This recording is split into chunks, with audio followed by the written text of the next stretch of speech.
रोज रोज चिड़िया को चावल और पानी क्यों डालते हैं? अरे बाबा, अभी दुपकाला है। दुपकाले में जंगल से कुछ इतने रहता, चिड़िया को पानी भी रहता नहीं और दाने भी रहते नहीं। हाँ तो अब तू कितने दूर से यहाँ तक आया, हाँ तो तुझे प्यास लगी क्या नहीं? लगी हाँ, दुपकाले में अपने को कितनी प्यास लगती। बहुत। अब अपन रास्ते से आ रहे तो हाँ। कितनी प्यास लगी?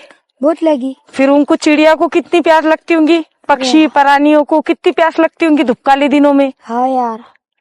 अरे हर किसी का क्या फर्ज है कि अपने पर से अंदाजा लगाओ। अपन इंसान होके धूप में अगर अपन थोड़ा चले तो अपने को इतनी पानी की प्यास लगती, तो सोच चिड़िया को कितनी प्यास लगती होंगी और कितनी भूख लगती होंगी। हाँ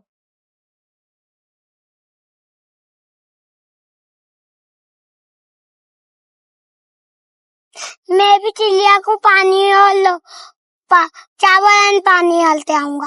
कब? बालाऊंगा यार। अच्छा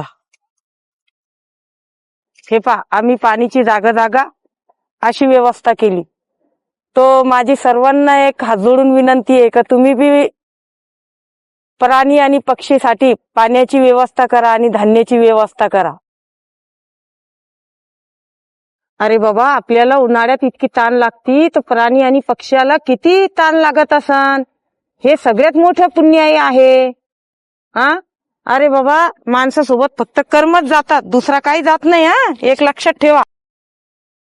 माझी सर्वांना एक विनंती आहे, आपले प्राणी आणि पक्षी पाण्यामुळे तडफडून मरा लागले, तो जागी जागी पाण्याची आणि धान्याची व्यवस्था करा।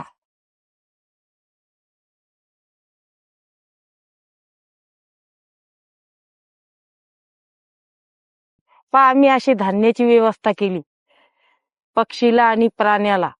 तो माझी सर्वांना एक विनंती आहे की माणूस आहे ना, मुट्ठी, ती कावत ऐकली असन तुम्ही, मुट्ठी बांध के आने वाले हात पसारे जाएगा। फक्त हे कर्म सोबत येणार आहे, दुसरा काहीच येणार नाही। म्हणून उन्हाळ्यात मला कमेंट मध्ये बोला, उन्हाळ्यात कोण कोण पक्षी आणि प्राणीला पाण्याची व्यवस्था केली।